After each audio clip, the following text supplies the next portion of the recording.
possibly the best teacher in the world, but I'm not one to toot my own horn, except for just back then. Today we're looking at 3 methods of controlling selective mutism.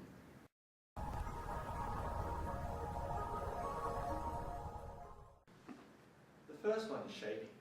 Shaping isn't fitting a kid into a box, but instead it is a slow build-up and encouragement of communication techniques for the child.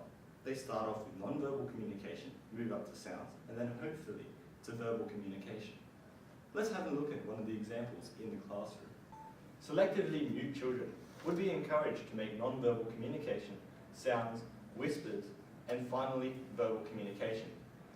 People who talk for the child should also be discouraged at this moment. Mr. Rogers, he got a message for you.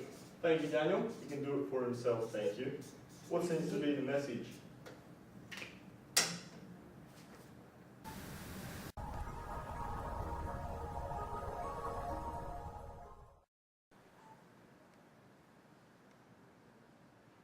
Innocent feet for authenticity.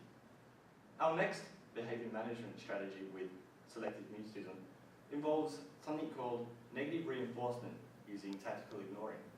Tactical ignoring is essentially involving a child in an activity where they have to communicate themselves. So, activities such as Chinese whispers, for example, makes the child actively involved, otherwise they risk not being involved at all.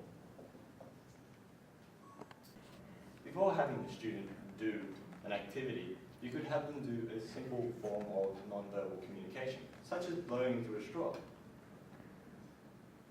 Two other methods also include making a sound, or just having a written activity where they write down an answer, as examples here.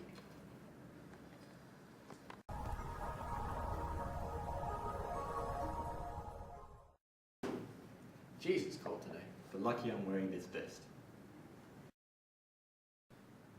For and all things. Our next method is what we call one-to-one method.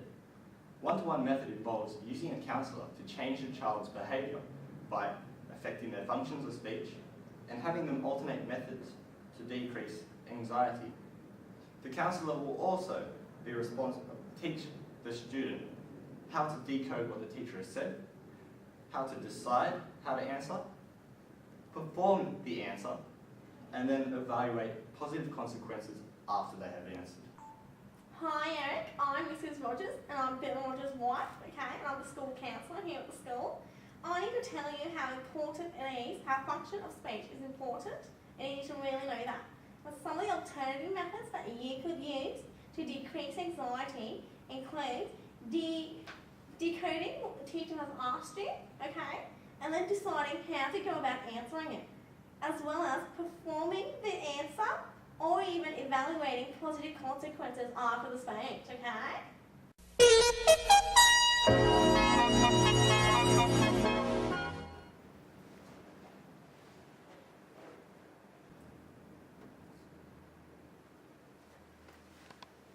Wasn't it going to click? We're gonna can't get the thingy big enough. I'll just stand Just get a here. table there. Sit on the table.